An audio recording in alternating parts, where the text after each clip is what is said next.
My name is Deacon Will Hunter. I'm with St. Ignatius Catholic Church here in the Archdiocese of Galveston-Houston. I want to thank all of you for attending the 40th anniversary of the Dr. Martin Luther King Memorial Remembrance Mass. As you well know, Dr. King played a huge part, a major part in the construction, if you will, of how our country lives today.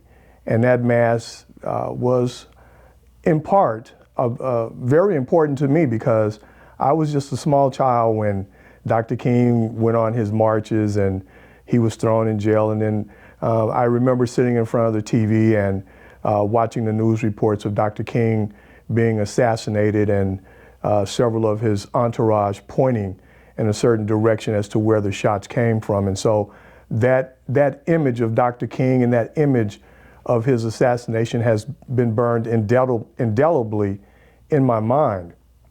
And so I wanted to sort of recapture some of those moments for me growing up here in Houston as a child about the importance of what Dr. King meant to me. And even as I grew into an adult and then entered into pastoral life as a deacon, Dr. King still plays a huge part in my life. The speeches that he gave, the so many times he was patient when patience wasn't called for. And so those were the types of instances for me as a child growing up and then as an adult, as a pastoral adult, that I wanted to capture, I wanted to look at, and I wanted to make sure that we don't forget. We don't forget the price that our parents and grandparents had to pay along with Dr. King, whether they marched with him directly or whether they had to suffer the insults and the injuries indirectly away from him. We all, as a country, had to pay a price for the obstinance, if you will, of not wanting to change, of not wanting to see something different in this country. And so Dr. King brought something to this country that probably had not been seen before, probably had not been experienced before. And that was the obedience and the willingness to endure indignation, to endure accusations and things of that nature, to get his point across for people who didn't have a voice at that time. And that, for me, is the most important part of the Mass, is that Dr. King created, through his hard work, through his efforts, through his lockups in jail, through being spit on, being threatened, and having his family, humiliated. He created a voice for all of us. And that's the one thing I hope none of us ever forget, is that we have the voice that we have now because of Dr. King and people like Dr. King, people who are willing to stand up and say, these individuals don't have a voice and they need a voice. And for me, that's the most important part of any aspect of living in this country, of living anywhere in the world. As long as people have a voice and we're willing to listen, we can always have a dialogue and we can always avert the one thing that so many of us fear and dread, and that's war. War happens when people don't have a voice. Conflict happens when people don't have a voice, when people feel no one's listening to me. That's where all the strife comes from. That's where all the conflict comes from. When people feel you're not listening to me, and I need you to listen. I need you to hear what I have to say. Let's get to the table. Let's sit down. Let's talk. I was at a confirmation Mass about 6 years ago with Cardinal DiNardo.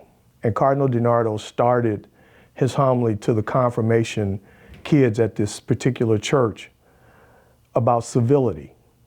And the one thing he said was that we as a country, we as a world, are running short on civility. Nobody wants to be polite. Nobody wants to have civility to say, I'm sorry, or forgive me, or I made a mistake. It's going by the wayside. And Cardinal DiNardo went on to talk about how civility has played such an important part in the world growing, because without civility, you have barbarians, people who just don't care about anything or anybody, and they just take and destroy and do whatever they want to people with no repercussions, no consequences. And so when he said that at that confirmation mass, I don't know if his message hit the kids, but it hit me. And the ability to have that form of consciousness, civility, just simply saying, I'm sorry. Just simply saying, I made a mistake. Just simply saying, what can I do to help you? Is enough to change people's lives. It's enough to cause people to stop and think about their actions before they do them. And for me, at the end of the day, that's what I wanted this Mass to be about. That's what I wanted my homily to be about. That's what I wanted the people in the pews to understand, is that civility is needed. Civility should never be a forgotten aspect of humanity. When we have civility, we can avert wars. We can avert famines. We can avert all the natural disasters caused by man that so much of the world is experiencing. Just simply having civility, being able to talk to one another, being able to listen, and truly try to understand that other person's point. To be able to say, I see how you feel. I may not know how you feel, but I see how you feel. I see how this decision affects you, how it makes you angry or it causes you consternation. And that's the most important part of Dr. King. Dr. King simply wanted the African Americans of this country to have a voice that they had never had before. Unless you are an African American, you have no idea what it was like to go to bed at night and wonder if somebody was going to kick your door in. Think about that. You're in your home, minding your business, and somebody decides, I just want to kick your door in and I want to rape your wife, I want to rape your children, I want to burn you in your front yard. We can't forget that. We can't forget what that caused, not just the community of the African Americans, but what it caused the country. The stain that it left, and it still is there on the country. That stain is still there. As long as there are people who live through that, I happen to be one of them. As long as we have people who live through that, we cannot forget. We cannot forget what that feels like. To be turned away simply because of the color of your skin. If you've never experienced that, you don't understand what that feels like as a human being. So much of what we're experiencing today, in this country today, in 2025, is a direct result of not listening to the people in 1965. Almost 40, 50 years after the fact, we're still not listening. We still don't get it.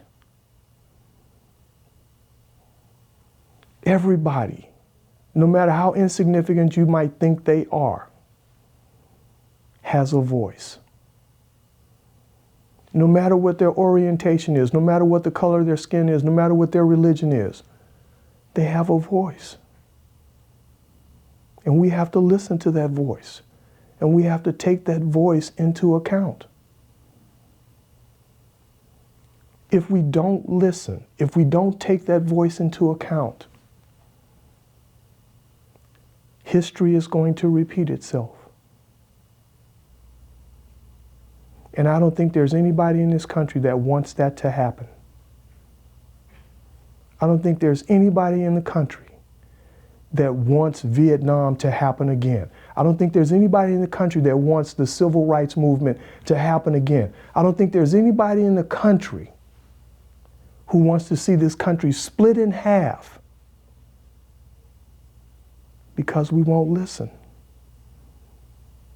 Our leaders won't listen. Our leaders are too afraid to speak up for what they know is right. That's what I wanted my message to be about. That's what I wanted the people in the pews to get, to understand that at the end of the day, if we're not listening, history is going to repeat itself. And nobody wants that. I know I certainly don't. I don't want that. I don't want to see that part of our history repeat itself. I don't want to see a black man and a white man. I don't want to see a Chinese man and an African man. I don't want to see a Latino and a Vietnamese man at each other's throats because we won't listen.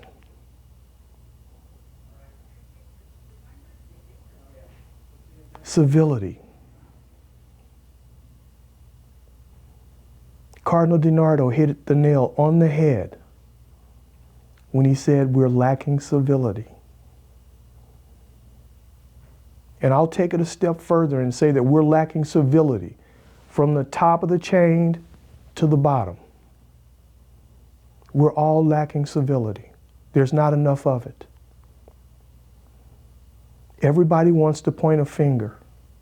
Everybody wants to blame someone else for what they're doing or not doing, instead of taking the blame themselves and saying, I messed this up. Let me try it again.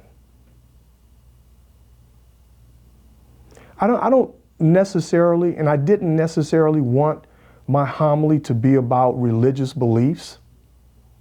I wanted my homily to touch a heart.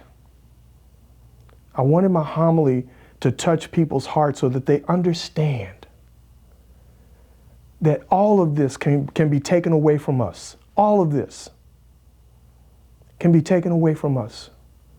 And when we stand before God and He says, did you do what I asked you to do? What are you going to say? I don't know, Lord. I tried. I think. I'm not sure. That's not good enough.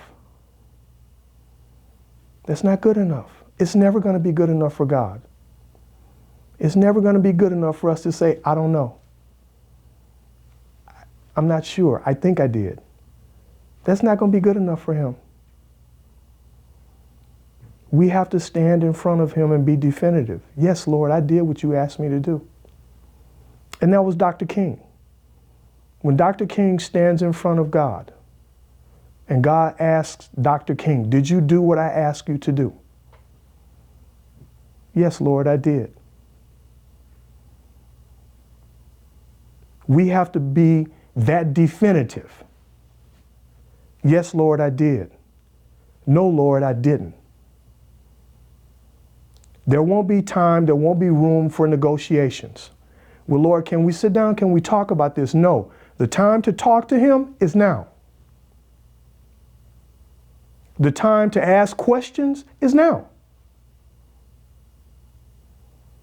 Because when that day comes and this is all taken away from us, there will be no need for negotiations.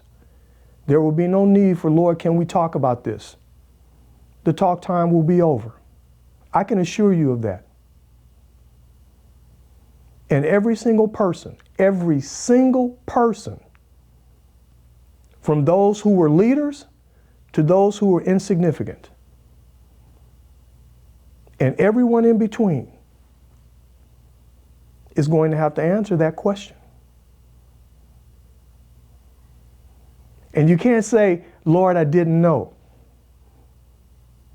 You knew, but you didn't want to listen.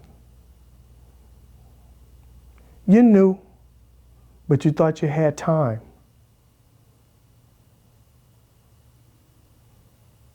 And as we should all understand, and many of us take this for granted, God is the keeper of all time.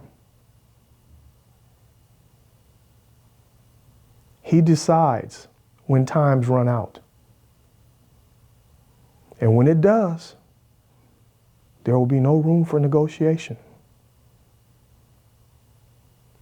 So I wanted that message, the message of doing those things that we need to do, that we know we need to do. I wanted that message to be loud and clear. I wanted the message, this opportunity that God had given me. I wanted His message to be loud and clear. I'm giving you opportunities. What are you doing with them? No matter what we say about God, everything would fall short. Everything would fall short. But the one thing we can never, and I mean never, say about God, you didn't give me a chance. You didn't give me an opportunity. That's the one thing none of us can ever say.